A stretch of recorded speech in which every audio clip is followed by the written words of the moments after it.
Okay, Shabbat Shalom. For those of you watching this online, my name is Henry Thrun, and I am one of the Torah commentators here at Corner Fringe.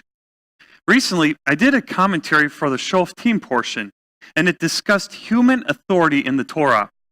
Now, I've heard some believers say they won't listen to man, just God. I believe this is because many who come out of mainstream Christianity feel like they were let down or even betrayed by previous teachers or mentors. After all, we humans are all fallible beings. But is the correct response to then never listen to any man? Let's go to the Torah. Deuteronomy 16:18, you shall appoint judges and officers in all your gates, which Yahweh your God gives you, according to your tribes, and they shall judge the people with just judgment. God instructed his people to appoint humans as leaders. I did a commentary a while back about how governmental voting is a biblical concept. Churches also need to choose and appoint leaders. If you're looking for a church home, you can choose your leadership by choosing your church. One reason God set up human authority is because he speaks through people. A lot of the Bible is quoting prophets. Another reason God instituted human leadership is because he wants to see how we handle being under authority. If we can't submit to authority that we can see and hear, how can God expect us to submit to him? During our vacation Bible school rehearsals and practices this summer, a lot of kids would be up on stage here making noise and goofing around. However, when the actual performance happened in front of a sanctuary full of parents, people watching them, all the children behaved. But what was their real attitude then? Were they obedient or rebellious? And what about us? Are we obedient or rebellious? Now, I understand how it can be hard for those who are let down by past leadership to submit to the authority of other leadership. That's why God instructs leaders to use just judgment in this verse. This is expounded upon as we continue. You shall not pervert justice. You shall not show partiality, nor take a bribe. For a bribe blinds the eyes of the wise and twists the words of the righteous. God instructed them to treat everyone fairly and equally.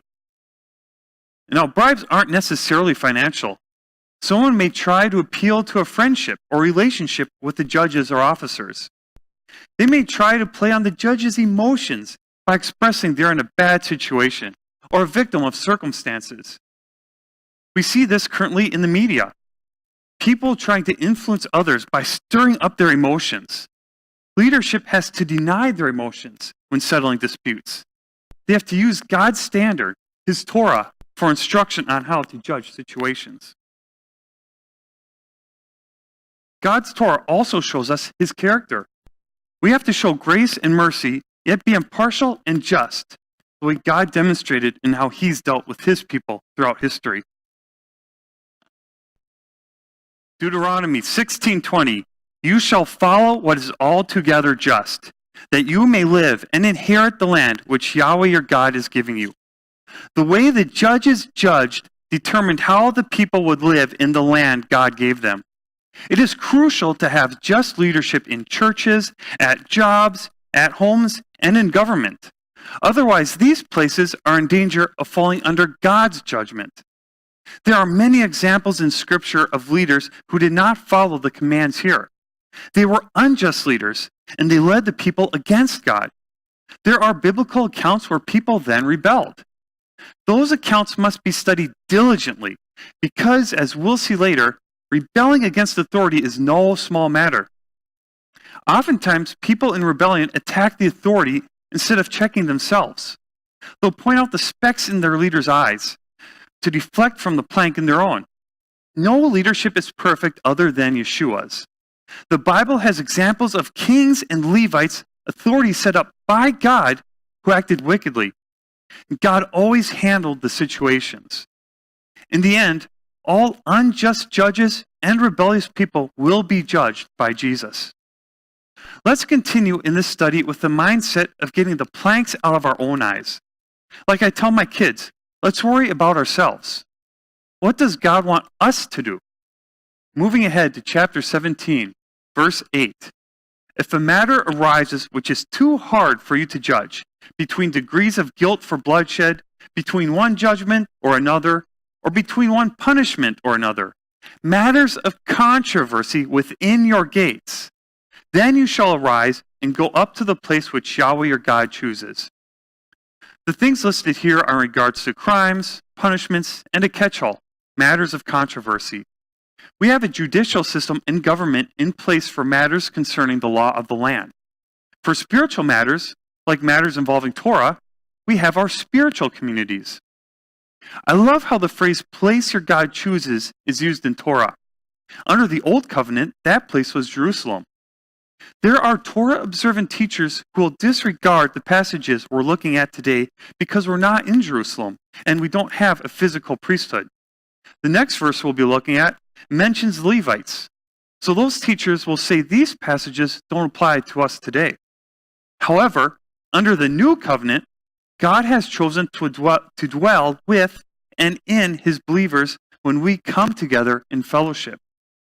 So when there are disputes among us, as a body of believers, we need to go to our leadership. Some like to make this concept out to be a cultic mentality. While there are definitely cults that have unjust leaders and misuse authority, we see this as a completely biblical idea. We can't ignore something in the Bible because it's misrepresented by others. This concept doesn't just apply here at Corner Fringe, but to every community of Bible believers. When matters of controversy arise in other fellowships, the people need to go to their leadership as well. And their leadership needs to act justly.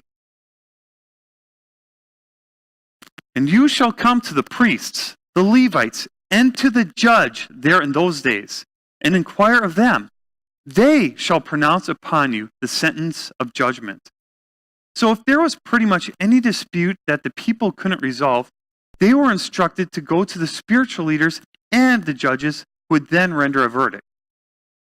For us today, with all believers being new covenant priests, the spiritual leaders are the church pastors and elders.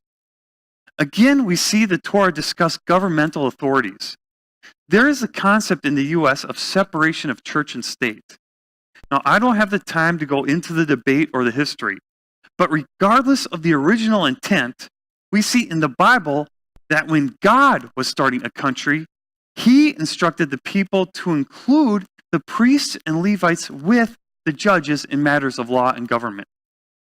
There's also debate about the Christian heritage of our country. Regardless of its past, its future can be a godly one if we do as God instructed and govern the land according to his law. You shall do according to the sentence which they pronounce upon you in that place which Yahweh chooses. And you shall be careful to do according to all that they order you. Again, this is talking about the judges and priests. According to the sentence of the law in which they instruct you, according to the judgment which they tell you, you shall do. You shall not turn aside to the right hand or to the left from the sentence which they pronounce upon you. So law here in verse 11 is, as expected, Torah. The Hebrew word for sentence is P, and is translated elsewhere as tenor or commandment. So what it's saying, based on my limited but improving understanding of Hebrew, is that the people were to walk according to their leaders' interpretation of Torah. And recall the individual tribes appointed their leaders. This is important today because there are disagreements when you go from one Torah-observant community or teacher to another. God gives us this commandment because he doesn't want fractured communities of people turning to the right or the left. He wants communities walking together in unity. If you are a regular attender of a community and are being fed by it, you are putting yourself under its authority. Now, it's different if you're just visiting or checking place out. And it's okay to disagree. But if you disagree strongly enough with the leadership about how to walk out Torah, to the point where you're in rebellion and you're turning away from the congregation to the right or the left, I recommend that you find another community. Perhaps start another one if need be. That may sound drastic, but let's look at the alternative, at what happened when people disobeyed the law we just read here. Now, the man who acts presumptuously and will not heed the priest who stands to minister there before Yahweh your God or the judge, that man shall die. So you shall put away the evil from Israel, and all the people shall hear and fear and no longer act presumptuously. So God instituted a death sentence to those who went against what the leaders stated. This shows just how important God considered obedience to human authority. I hear people who will say how important it is to keep Torah, yet walk in opposition to the authority they put themselves under. Instead of following leadership as part of the community, they will turn aside.